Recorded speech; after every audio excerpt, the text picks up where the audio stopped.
Kami yang hidup, kami bersama-sama berdoa. Amin. Silakan duduk jemaat sekalian. Selamat pagi, shalom. Selamat pagi. Kita bersyukur pagi ini Tuhan sekali lagi memberi kesempatan kepada kita untuk beribadah bersama-sama dan mendengarkan firman Tuhan. Salam dari keluarga besar STT Amanat Agung bagi saudara sekalian. Senang sekali kita bisa mendengarkan firman Tuhan bersama-sama. Pagi ini tema yang diberikan kepada saya adalah ambisi yang diserahkan bagi Allah. Saudara, kita masih di bulan Januari, betul ya? Kita belum masuk bulan Februari ya. Dan di awal tahun 2026, di awal tahun biasanya kita penuh dengan rencana, penuh dengan cita-cita, penuh dengan keinginan. Tahun lalu saya belum berhasil melakukan ini dan itu. Sekarang di tahun yang baru saya ingin merencanakan, saya punya visi, saya punya ambisi, saya punya cita-cita. Tahun ini saya mau melakukan ini dan itu. Saya ingin usaha, bisnis, pekerjaan saya mengalami bisa mencapai ini dan mencapai itu. Saya ingin keluarga saya, anak-anak saya bisa begini, bisa begitu. Nah, di awal tahun ini adalah tahun di waktu yang tepat bagi kita untuk kembali kepada firman Tuhan, kembali bertanya apa sih itu ambisi dan bagaimana ambisi, keinginan, cita-cita, mimpi, visi kita sekali lagi boleh diselaraskan dengan firman Tuhan. Supaya apa? Supaya kita menjalani sepanjang tahun 2026 ini dengan sungguh-sungguh berada di dalam kehendak Tuhan. Ya, karena itu satu bagian firman Tuhan yang akan kita renungkan bersama-sama.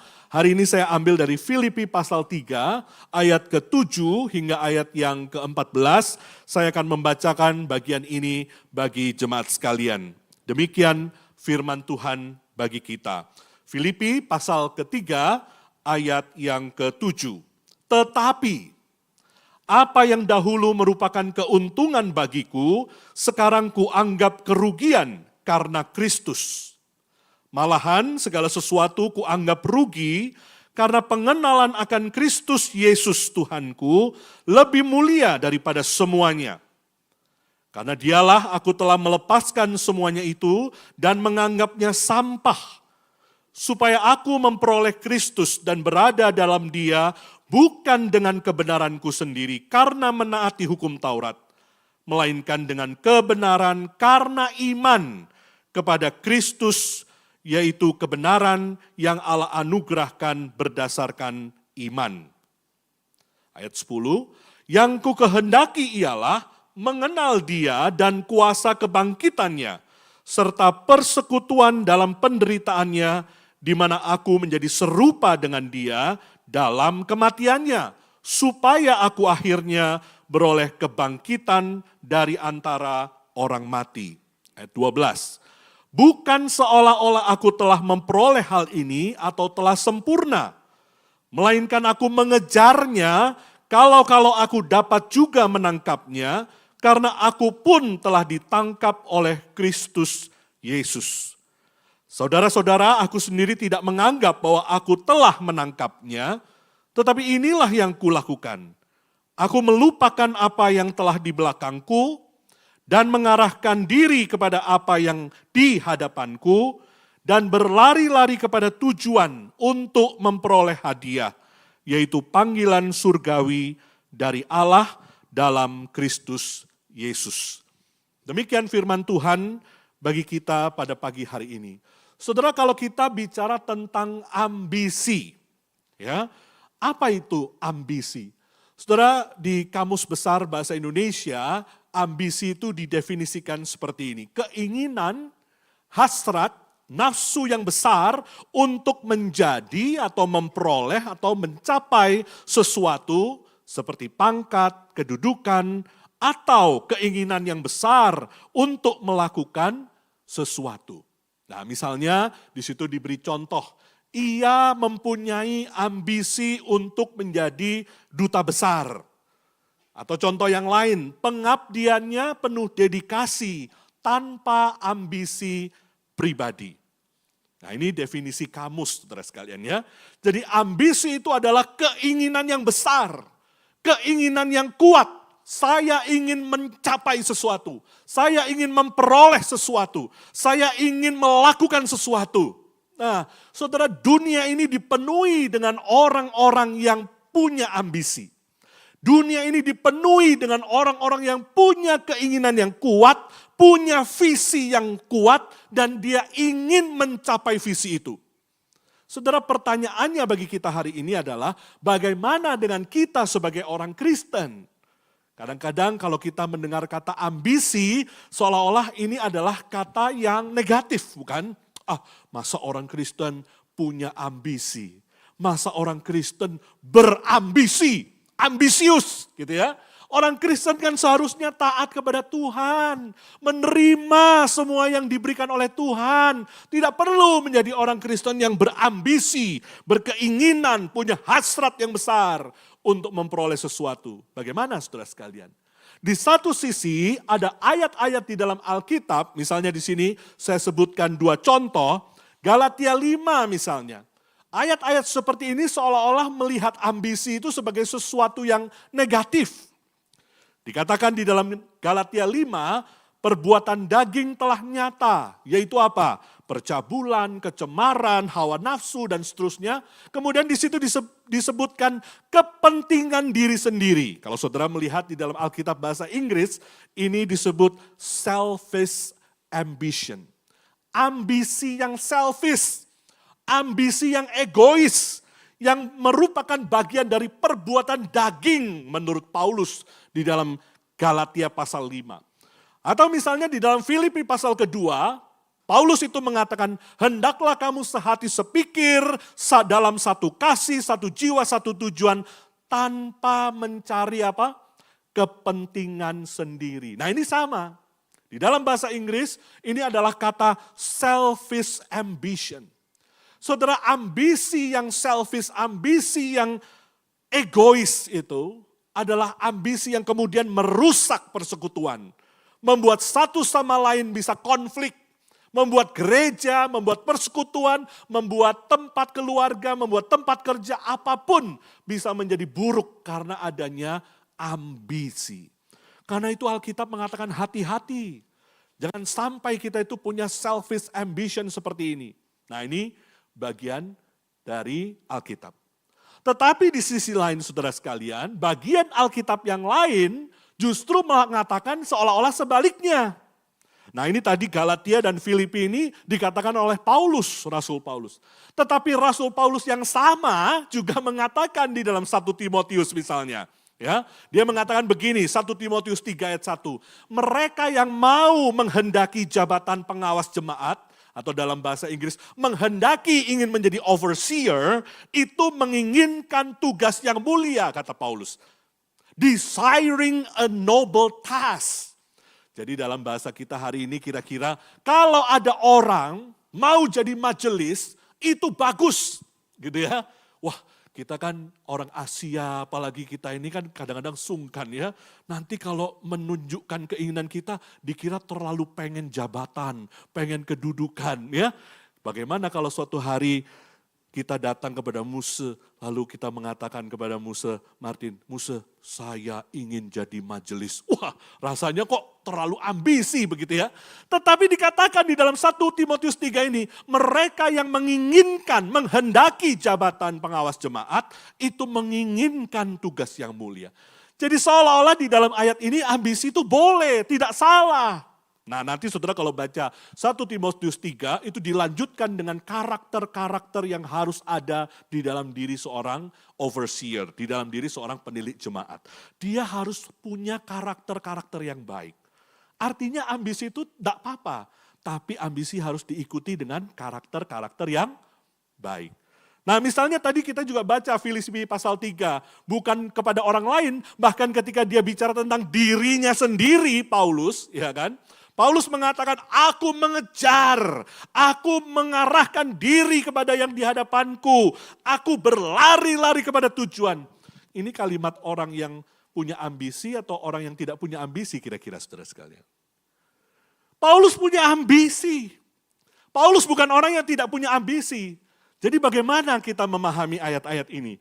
Di satu sisi ada ayat-ayat yang memperingatkan kita hati-hati dengan ambisi. Karena ambisi itu bagian dari perbuatan daging. Ambisi itu bisa memecah belah persekutuan dan komunitas kita. Tetapi di sisi lain Paulus mengatakan orang yang punya ambisi itu desiring a noble task. Jadi bagaimana saudara sekalian? Maka di sini saya melihat ada dua ekstrim yang harus kita hindari di dalam kita memahami dan menghidupi apa artinya ambisi. Yang pertama, Alkitab juga menolak sikap hidup yang sama sekali tidak punya ambisi. Nah, di dalam Amsal pasal 6 misalnya digambarkan orang-orang ini disebut sebagai orang-orang yang malas, sluggard, ya, orang-orang yang malas yang kerjanya hanya tidur. Maka ditegur oleh Alkitab dan dikatakan orang-orang seperti ini harus belajar kepada siapa? Belajar kepada semut, semut yang rajin, semut yang punya strategi, semut yang punya planning, semut yang punya rencana. Jangan menjadi pemalas, kata firman Tuhan. Jadi Alkitab juga tidak mengajarkan kepada kita supaya kita itu tidak punya ambisi. Ya sudahlah, terima saja. Hidup ini memang ditakdirkan begini. Kita mau berjuang keras-keras juga kalau pada akhirnya bukan nasib kita, bukan takdir kita, juga kita tidak bisa apa-apa. Akhirnya kita menjadi orang yang berpangku tangan, sudahlah kita tidur saja di sofa seperti gambar itu bukan? Sudahlah kita pasif saja, orang Jawa bilang kita nerimo saja. Nerimo saja.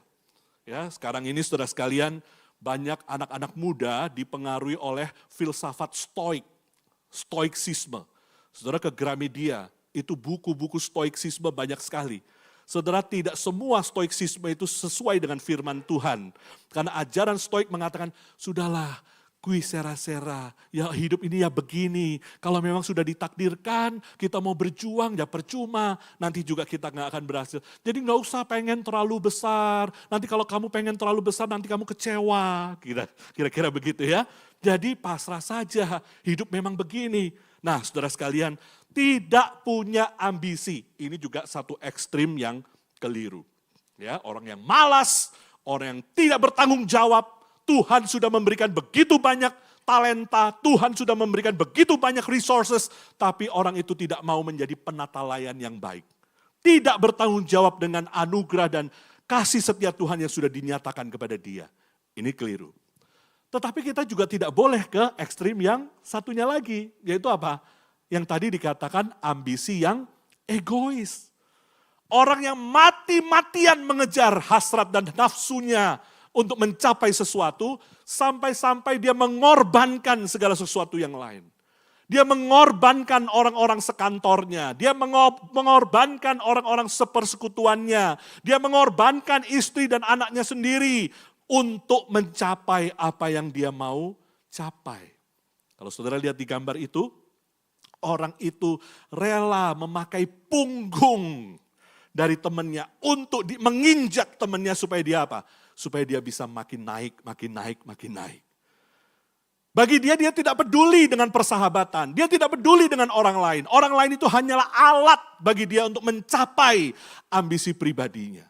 Nah ini adalah dua ekstrim yang harus kita hindari. Nah kalau begitu saudara sekalian, pertanyaannya selanjutnya adalah bagaimana saya memastikan di dalam diri saya, kalau saya mau punya ambisi, mau punya keinginan, punya cita-cita, memplanning hidup saya, katakanlah sepanjang tahun yang baru ini, bagaimana supaya saya tidak jatuh ke dalam bentuk-bentuk ambisi yang salah.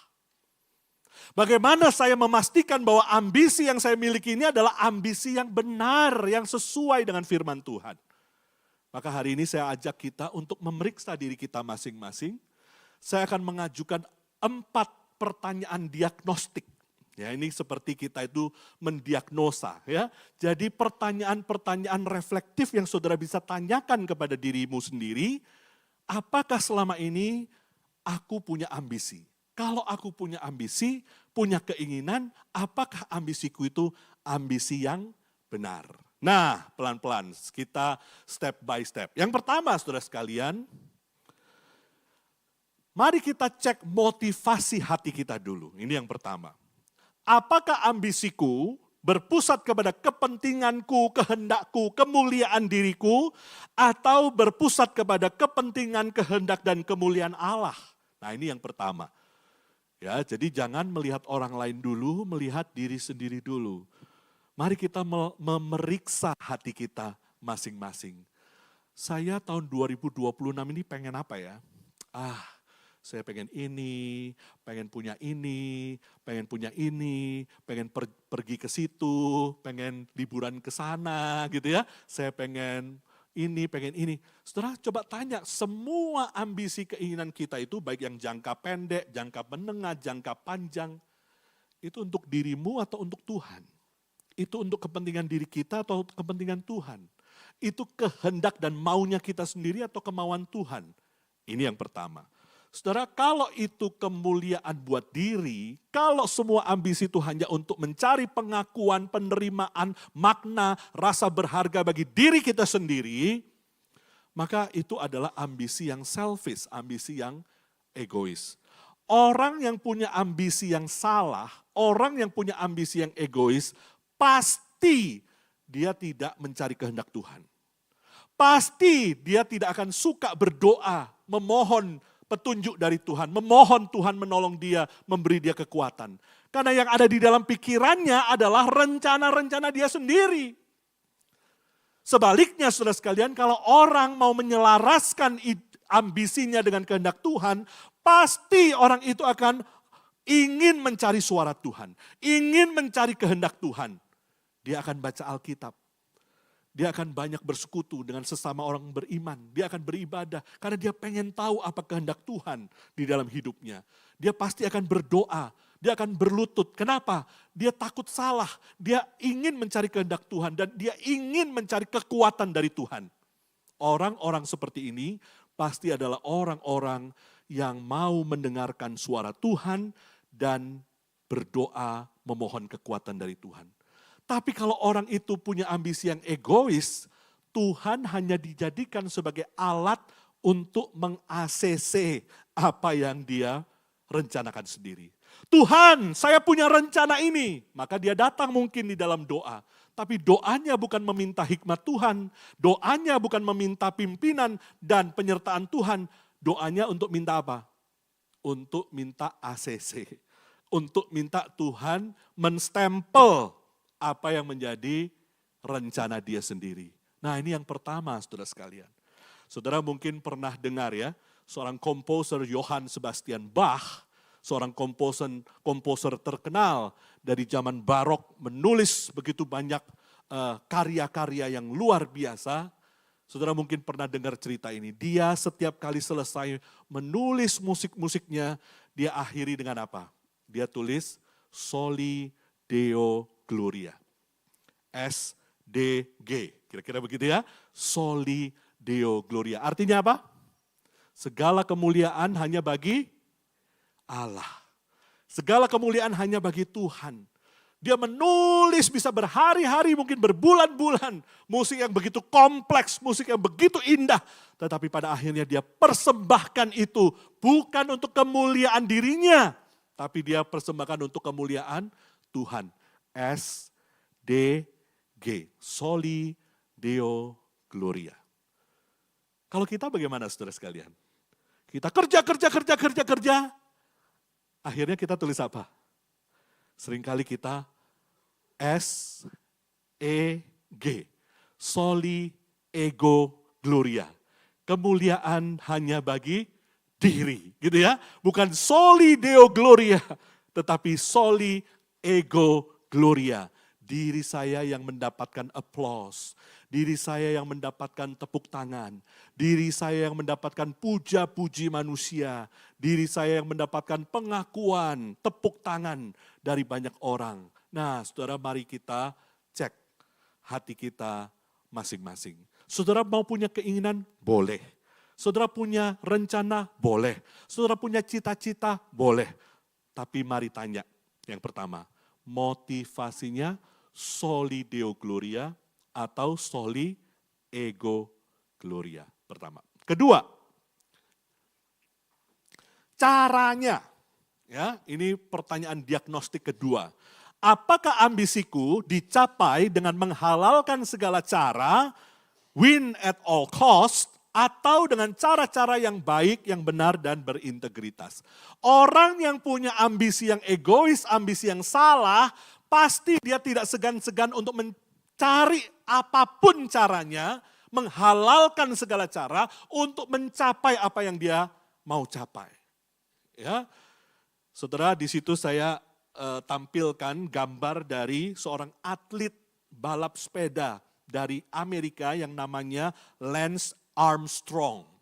Saudara, Lance Armstrong ini menang 7 kali Tour de France, ya, kompetisi internasional balap sepeda. 7 kali berturut-turut dia pemenangnya, 99 sampai 2005. Ya, dan dia juga pernah menang Olimpiade, kalau nggak salah dapat perunggu, begitu kan. Tetapi ternyata sekitar tahun 2010, 11, 12, orang mulai menginvestigasi. Kok bisa ya, dia itu menang terus, rasanya too good to be true. Maka orang mulai menyelidiki, ya, badan-badan di Amerika mulai menyelidiki, ternyata betul banyak sekali bukti-bukti yang jelas ternyata dia itu menang bukan dengan cara yang benar, tetapi dia menang dengan doping, saudara sekalian. Dia menggunakan doping dengan sangat terencana, sangat rahasia, sangat kompleks.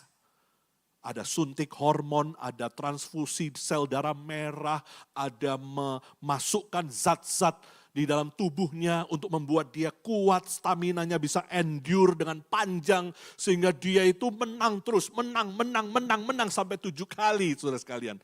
Bahkan anggota timnya sendiri juga tahu sebetulnya. Sebetulnya dia juga menyuruh anggota tim dia yang lain itu juga ikut doping. Dia bahkan mengancam teman-temannya yang lain ini untuk tidak membocorkan rahasia itu. Tapi akhirnya kebenaran terkuak. Kebenaran akhirnya tersingkap bahwa dia selama ini menggunakan doping, saudara sekalian. Akhirnya apa? Itu 7 gelar pemenang dia itu dicabut. Dan dia seumur hidup tidak boleh lagi berkompetisi di dalam kompetisi balap sepeda. Maka dia di-ban, barred for life by US for doping. Lalu karirnya hancur, karirnya habis. Tidak ada lagi orang yang kenal siapa dia. Padahal waktu itu dia adalah atlet internasional yang sangat-sangat terkenal. Kenapa? Menghalalkan segala cara untuk mencapai ambisi. Mau menang. Hari ini kita juga banyak dengar cerita-cerita seperti ini, saudara sekalian. Produk belum dapat BPOM, produk belum dapat izin, ya kan? Tapi pengen cepat-cepat dijual ke pasar.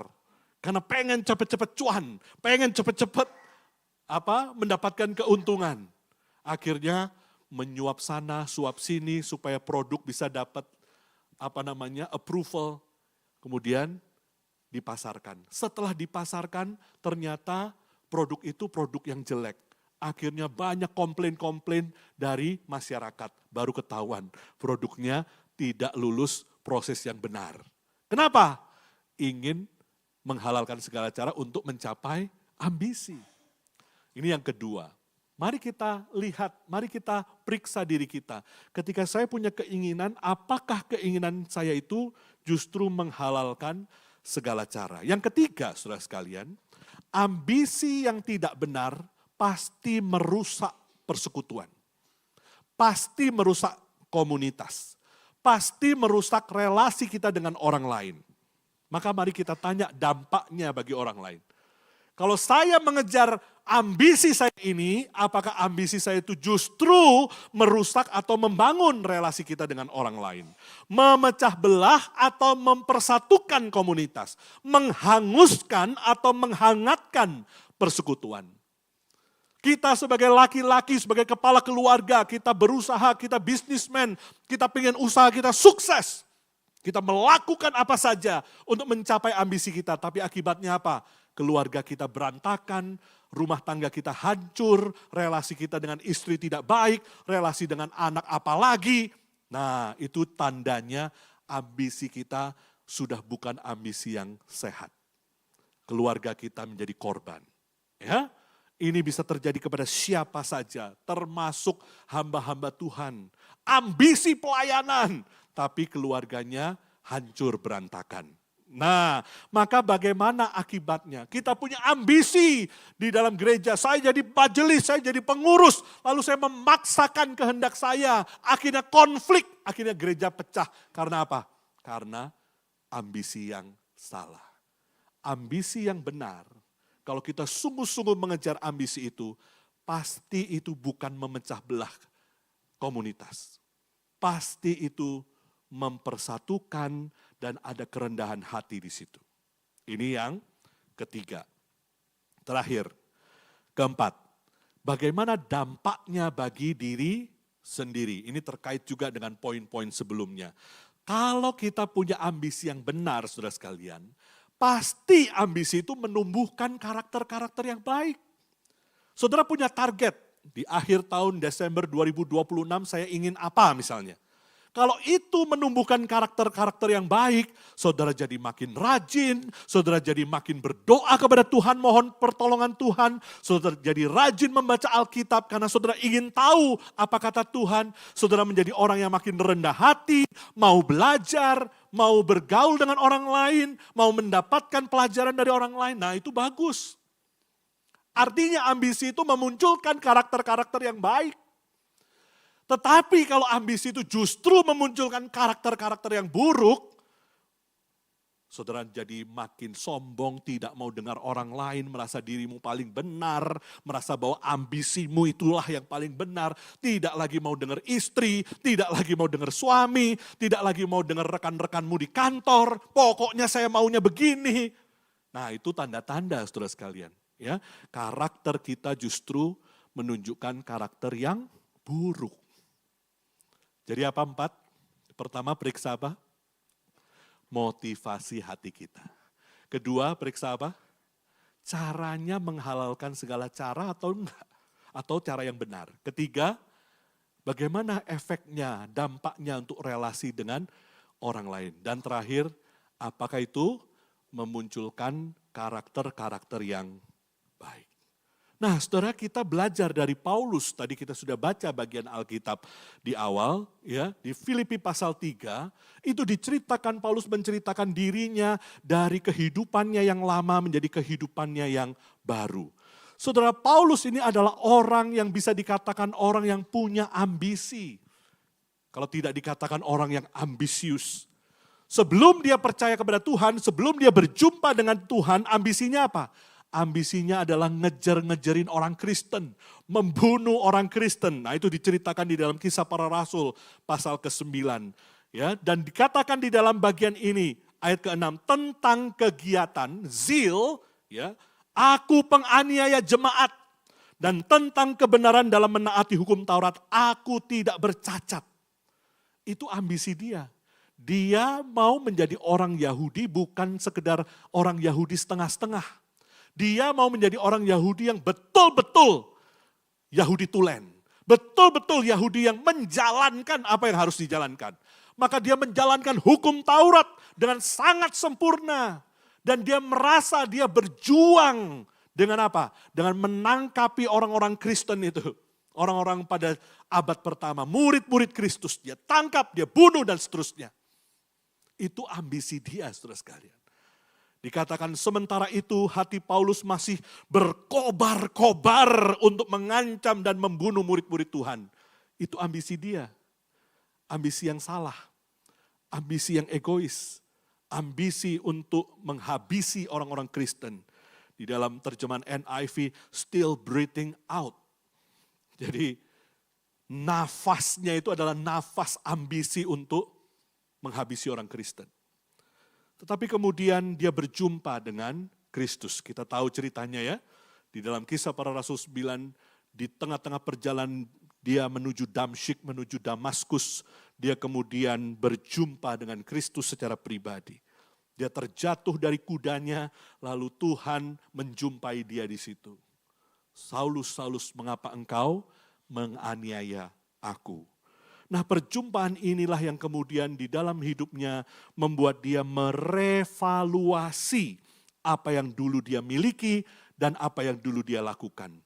menilai ulang. Membuat dia menilai ulang apa itu untung, apa itu rugi. Makanya dikatakan tadi, semua yang dahulu itu merupakan keuntungan bagiku, sekarang kuanggap kerugian. Semua yang dia banggakan, orang Israel, Ibrani asli, dari suku Benyamin, ya kan? Dia Ibrani of the Ibrani, Hebrew of the Hebrew kalau di dalam bahasa Inggris. Jadi dia betul-betul tulen orang Yahudi, begitu ya. Dan dia melakukan tentang kegiatan aku tidak ada meloloskan satupun hukum Taurat. Itu semua jadi kebanggaan dirinya dulu. Itu yang dia kejar dulu. Pencapaian diri itulah. Tapi kini semua hidupnya berubah. Kenapa? Dia berjumpa dengan Kristus. Kini Kristuslah yang menjadi nilai yang tertinggi di dalam hidupnya. Yang lama yang dulu dia anggap berharga itu, sekarang dia anggap sampah, rubbish, trash. Semuanya itu karena dia menemukan Kristus. Ambisi lama Paulus adalah ambisi yang fokus kepada apa? Status dan prestasi diri. Menjadi yang terbaik menurut ukuran Yahudi pada waktu itu. Tetapi setelah dia berjumpa dengan Kristus, ambisi yang selfish itu berubah menjadi ambisi yang selfless. Yang tidak egois. Yang tidak mementingkan diri sendiri. Sekarang ambisi dia apa? Dikatakan di dalam ayat ke-10. Yang ku kehendaki ialah mengenal dia dan kuasa kebangkitannya, serta persekutuan dalam penderitaannya, di mana aku menjadi serupa dengan dia dalam kematiannya. Dari prestasi kepada relasi. Ayo semua katakan ke sebelahmu, dari prestasi kepada relasi. Ambisi yang lama fokusnya prestasi, prestasi, prestasi. Melakukan segala sesuatu, dia kira dia melakukan itu untuk Tuhan. Dia kira dia melakukan itu untuk membela Tuhan. Tapi semuanya kosong, semuanya sia-sia. Karena dia tidak punya Kristus. Sekarang dia sudah berjumpa dengan Kristus. Yang lebih penting bukan prestasi. Yang lebih penting apa? Relasi. Mengenal Kristus, bersekutu dengan penderitaannya. Artinya dia bukan cuma ikut Kristus untuk senang-senang. Tapi dia juga ikut Kristus, siap menderita mengikut Kristus. Siap menyangkal diri memikul salib untuk Tuhan. Dan dia apa? Dikatakan dia ingin menjadi serupa dengan Kristus. Saudara, bagaimana dengan kita hari ini? Mari kita memeriksanya kembali di bulan Januari, awal tahun ini. Mari kita memikirkan kembali, dan kalau masih ada yang keliru dari ambisi kita, kalau masih ada yang keliru dengan bagaimana kita merencanakan hidup kita, hari ini mari kita kembali kepada Tuhan. Apakah semuanya hanya soal pencapaian, pencapaian, pencapaian, prestasi, prestasi, prestasi, target, target, target. Tetapi membuang relasi kita dengan Tuhan. Kalau kita punya ambisi yang benar, ambisi itu dimulai dari relasi, dan dari relasi itulah kemudian keinginan, cita-cita, rencana kita direvaluasi. Paulus, saudara sekalian, setelah dia menjadi Kristen berjumpa dengan Tuhan, bukan berarti dia berhenti menjadi orang yang berambisi, dia tetap punya ambisi. Kalau ada satu rasul yang bisa dibilang sebagai rasul yang berambisi, itulah Paulus. Nggak ada rasul lain di dalam Alkitab ini yang menulis 13 kitab di dalam perjanjian baru. Paulus yang menulis. Nggak ada rasul lain yang seperti Paulus pergi kemana-mana sejauh itu. Berkali-kali berulang-ulang mendirikan gereja. Pergi dari tempatnya dari Yerusalem, pergi ke Mediterania, pergi sampai ke Roma. Mendirikan gereja-gereja, mengembalakan jemaat, menulis surat. Ya kan? Bahkan dia masih bekerja sebagai tukang tenda, membuat tenda. Kenapa? Dia merasa dia harus mencukupi kebutuhannya sendiri. Jangan sampai memberatkan jemaat. Itu Paulus. Dia mengatakan celakalah aku kalau aku tidak memberitakan Injil. Ya kan? Ini seorang yang berambisi, tetapi sekarang ambisinya bukan untuk diri, bukan untuk prestasi, bukan untuk pencapaian, tetapi untuk Tuhan. Sekarang ambisinya punya dasar yang baru, arah yang baru, motivasi yang baru, tujuan yang baru, yaitu Kristus. Saudara, menarik, kata yang sama di dalam ayat 12 dan 14 itu ada kata dia berlari-lari di ayat ke-14. Ayat 12 ada kata aku mengejar, kata Paulus. Kata dioko dalam bahasa Yunani. Itu sebetulnya sama dengan kata yang dipakai di ayat 6 ketika menjelaskan bahwa dia itu menganiaya jemaat. Penganiaya itu artinya dia itu mempursue, dia itu mengejar. Mengejar-ngejar orang Kristen untuk dibunuh. Jadi dulu dia juga mengejar-ngejar, tapi mengejar-ngejar apa? Mengejar-ngejar pengikut Tuhan untuk dia bunuh, begitu kan? Sekarang setelah dia berubah, kata yang sama dipakai, dioko, tapi sekarang bukan mengejar-ngejar pengikut Tuhan untuk dia bunuh, tapi sekarang dia berlari-lari, mengejar panggilan surgawi dari Allah di dalam Kristus Yesus. Kata yang sama dipakai, tapi totally different sekarang. Saudara, sebelum kita jadi Kristen mungkin kita juga orang yang berambisi. Tapi saya tanya, setelah kita menjadi Kristen apakah ambisinya tetap sama? Ataukah ambisi kita sekarang sudah direorientasi, direvaluasi? Karena kita sekarang mengenal Kristus. Itu yang seharusnya terjadi, bukan? Saudara, Paulus mengalami hal ini. Dan ambisinya kini berfokus pada kesetiaan dalam menjalani proses, bukan pencapaian finalnya. Dan dia merasa, dia sadar, dia belum memperoleh, itu ayat 12, ayat 13. Belum sempurna, belum menangkap, jadi dia tidak mau berpuas diri. Dia tidak mau merasa bahwa dirinya sudah sempurna, sudah arrive, sudah selesai. Tidak, dia masih terus berjuang, masih terus bekerja. Tapi sekarang dia sadar, fokusnya ke depan. Bukan lagi ke belakang, bukan membanggakan keyahudiannya, bukan membanggakan kekuatannya sendiri, tetapi dia melihat ke depan dan melihat ke atas. Panggilan surgawi, panggilan dari atas. Saudara, saya bukan pelari ya, saya bukan pelari, saya juga bukan atlet lari, ya maraton, sprint dan sebagainya. Mungkin ada di antara saudara yang suka olahraga lari, ya, mungkin ada yang pernah ikut maraton di sini, ya. Saudara, saya baca-baca, menurut yang saya baca, orang kalau lari itu harus fokus, betul nggak? Ya, orang kalau lari, tapi matanya itu terus melihat kepada kakinya yang sedang berlari, itu akan mempengaruhi kecepatannya, efektivitasnya, sirkulasi energinya. Akhirnya dia tidak bisa berlari dengan optimal kalau dia terus-menerus ngeliatin kakinya nunduk begitu. Karena kepala yang nunduk itu membuat energinya terpusat ke bawah bukan ke depan katanya. Ya. Orang lari kalau terus-menerus lihat ke belakang ya, energinya habis untuk lihat ke belakang. Dikit-dikit lihat ke belakang, oh dia masih di situ, aku menang daripada dia gitu ya. Lihat ke belakang terus, itu juga akan mempengaruhi efektivitas dan fokus dia di dalam berlari. Kalau orang berlari, terus lihat kanan, lihat kiri, noleh kanan, noleh kiri, nah itu juga akan mempengaruhi. Akhirnya dia tidak bisa fokus, energinya, optimalisasinya jadi berkurang. Orang kalau berlari, apalagi dalam kompetisi, menurut yang saya baca, dia harus melihat terus ke depan. Dia harus fokus melihat ke depan, lari, jangan lihat kaki, jangan lihat ke belakang, jangan noleh kanan, noleh kiri, gitu ya. Kalau kita Car Free Day baru lari sebentar, lihat kanan, ada yang jual jajanan, berhenti dulu, ada gorengan gitu ya, makan gorengan dulu, lalu lari dikit, lihat kiri, ada es doger, nah makan es doger dulu.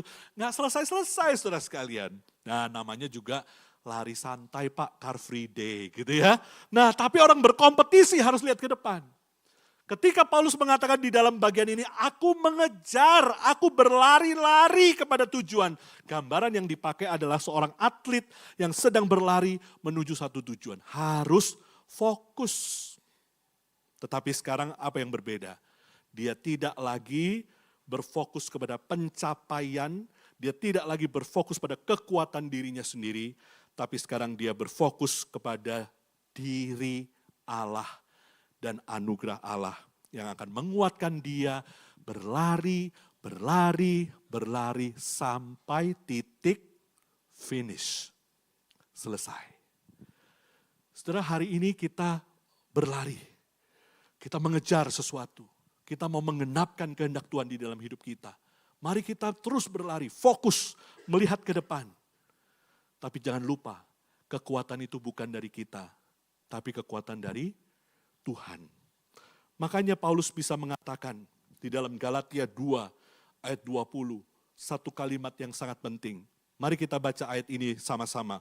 1, 2, 3. Namun aku hidup, tetapi bukan lagi aku sendiri yang hidup, melainkan Kristus yang hidup dalam aku.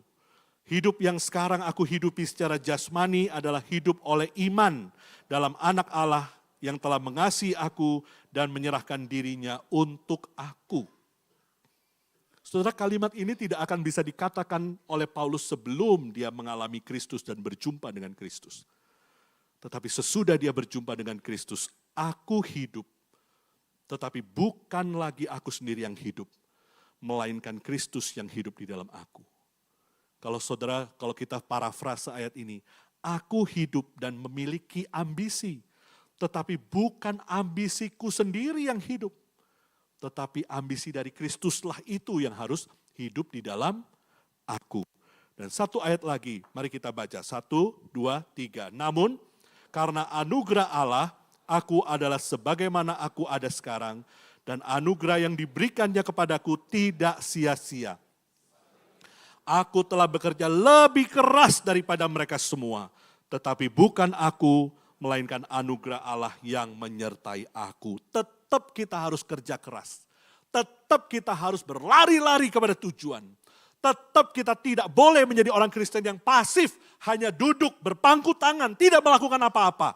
Ada kehendak Tuhan, ada panggilan Tuhan yang harus kita kerjakan. Kita bekerja, bahkan Paulus mengatakan, aku bekerja lebih keras daripada mereka-mereka yang lain. Tapi kita harus sadar, bukan aku, melainkan anugerah Tuhan yang menyertai aku. Biarlah di awal tahun ini, saudara sekalian, kita diingatkan, Tuhan, aku mau punya rencana, aku mau punya visi, aku punya cita-cita, tapi minta hikmat Tuhan. Apa yang harus saya kerjakan? Tanya kepada Tuhan, apa kehendak Tuhan bagiku? Dan minta kekuatan dari Tuhan, karena kita tidak mampu melakukannya dengan kekuatan kita sendiri. Saya akhiri dengan 3 pertanyaan yang saudara boleh bawa pulang. Saudara nanti boleh didiskusikan ya dengan keluarga, dengan teman-teman satu gereja, satu pelayanan. Pertama, apakah hari ini kita cenderung jatuh pada ekstrim tidak punya ambisi atau kita ekstrim ambisi yang egois? Nah, orang itu kan beda-beda ya. Mungkin kita cenderung yang, aduh Pak, saya nggak punya ambisi, saya nggak tahu lagi hidup ini pokoknya mau apa, ya udah dijalanin aja. Nah, itu satu hal. Atau saudara yang punya ambisi, saya tuh orang yang ambisius Pak, gitu ya.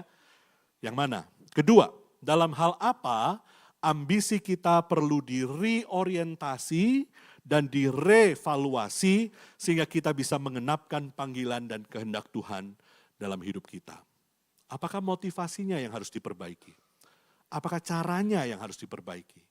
Apakah relasi dengan orang lain yang harus diperbaiki? Apakah karakter-karakter buruk dalam kita, diri kita yang harus diperbaiki?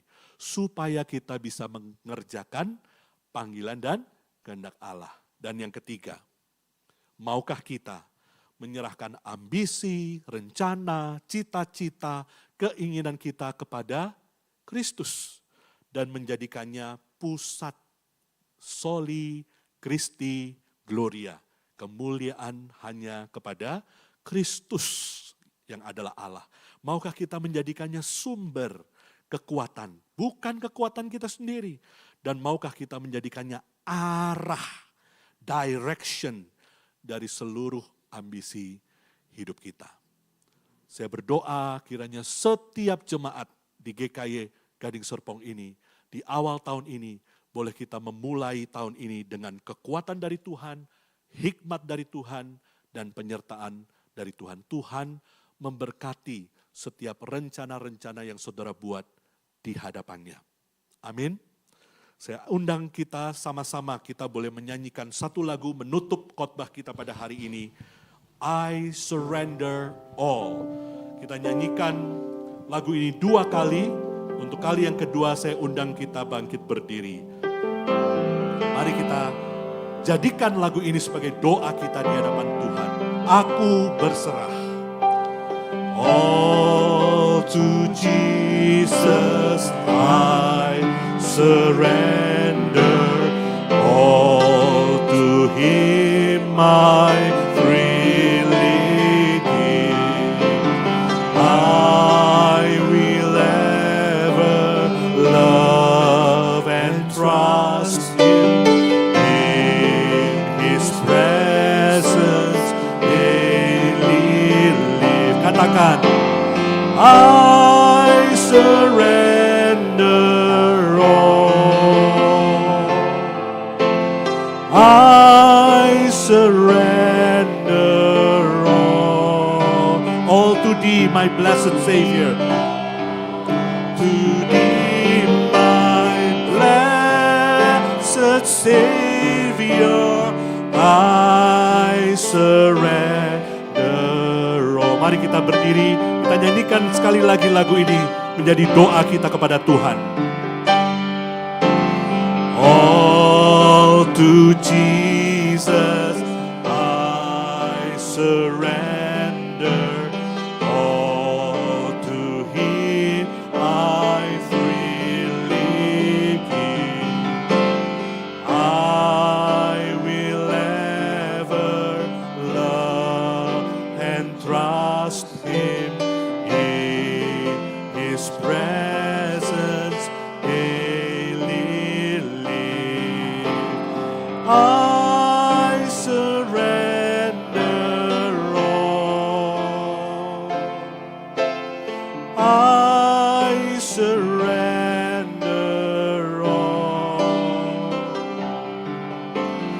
all to Thee, my blessed Savior, I surrender all. Katakan, aku berserah, aku berserah.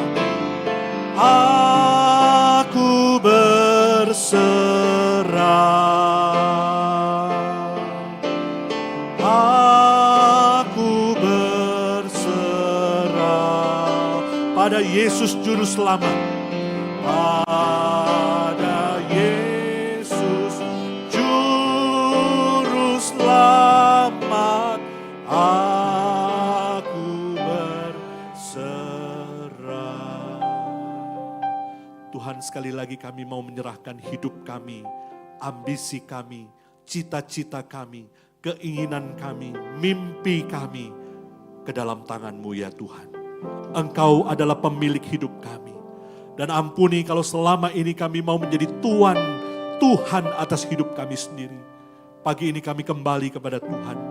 Kami kembali berserah menyerahkan hidup kami. Tuntun kami sepanjang tahun ini ya Tuhan. Beri kepada kami hikmat-Mu. Beri kepada kami penyertaan-Mu. Beri kepada kami kekuatan-Mu ya Tuhan. Supaya kami bukan menggenapkan agenda-agenda kami sendiri. Tetapi kami boleh mengenapkan panggilan dan kehendak-Mu di dalam hidup kami. Berkati setiap jemaat-Mu di GKI Gading Serpong ini. Berkati seluruh hamba Tuhan. Berkati seluruh majelis, aktivis, pengurus, bahkan semua jemaat. Mulai dari yang paling muda hingga yang paling senior. Kami serahkan jemaat-Mu, kehidupannya, keluarga, pekerjaan, pelayanan. Semua ke dalam tangan-Mu yang maha kuasa itu Tuhan. Terima kasih Tuhan, terima kasih. Di dalam nama Tuhan kami, Yesus Kristus, kami bersama-sama berdoa. Semuanya katakan, amin, amin. Silakan duduk jemaat sekalian.